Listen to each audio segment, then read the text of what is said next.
Hello, karibu kwenye channel yetu ya Hisabati Masterclass A level ili tujifunze tena namna ya kupata equation of tangent. Sasa leo ni namna ya pili, case namba 2 ambayo inawezekana ndio case kuu mbili za kupata equation of tangent. Lakini kwa upande wa leo hatujapewa point of tangents.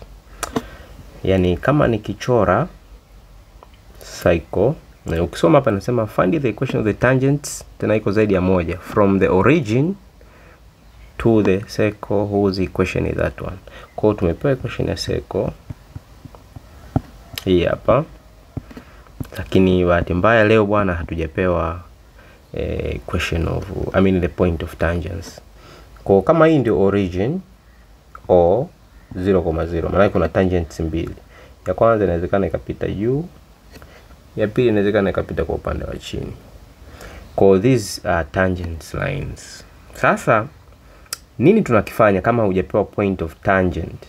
Hauwezi kutumia concept ya differentiation, hicho ni kitu cha kwanza, au hauwezi kutumia concept ya kutafuta center, ambapo center kwa hii cycle tuliopewa ni 4, a half. Hauwezi kusema unatumia center kupata hiyo equation. Kwa hiyo utakachokifanya sasa ni kipi? Utasema let y equals to mx plus c. Tunajua equation yetu itakuwa na general format hapa. Lakini kwa sababu tumeambiwa hii tangent imepita kwenye origin, they are from the origin, maana yake they pass through the origin. Kwa nikisubstitute ndani nitapata value ya c equals to 0,0.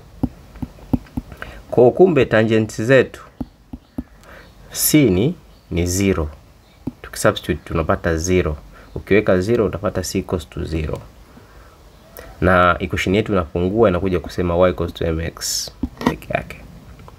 Lakini pia kumbuka hii line ambayo tumepata y equals to mx ina touch kwenye circle ambayo tumepewa equation. Kwa hiyo tukisolve simultaneous, kwa hiyo tunasema solve by substitution method. Sababu tunajua hii ina touch. Kwa tukisolve by substitution method tutasema x square plus kwenye y tunaweka mx, kwa inakuwa ni m square x square minus 8x minus mx plus 5 equals to 0.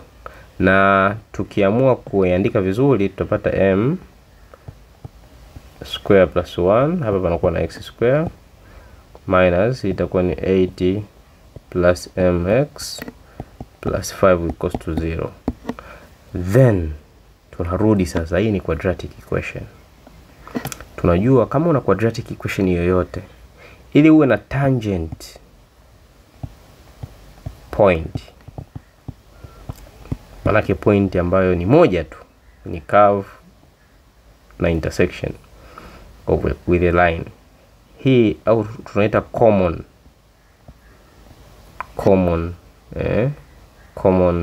root. Kwenye masuala ya roots kule tunazungumzia kitu kinaitwa common roots. Tunajua discriminant ile b square inabidi iwe sawa sawa na 4ac. This is true. Kwa sasa uta identify b ni upi.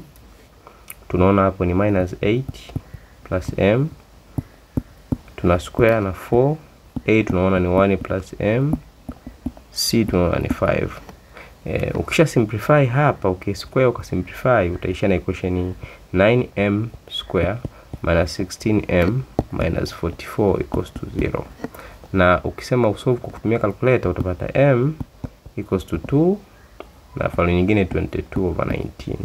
Kwa tukirudi kwenye y equals to mx, kwa equation ya kwanza itakuwa y sawa na 2x, na equation ya pili itakuwa y sawa na minus 22x/19, ambapo wengine wanapenda kuiandika 19y plus 22x equals to 0. Na hizi equations mbili ndio equations of tangent. Thank you.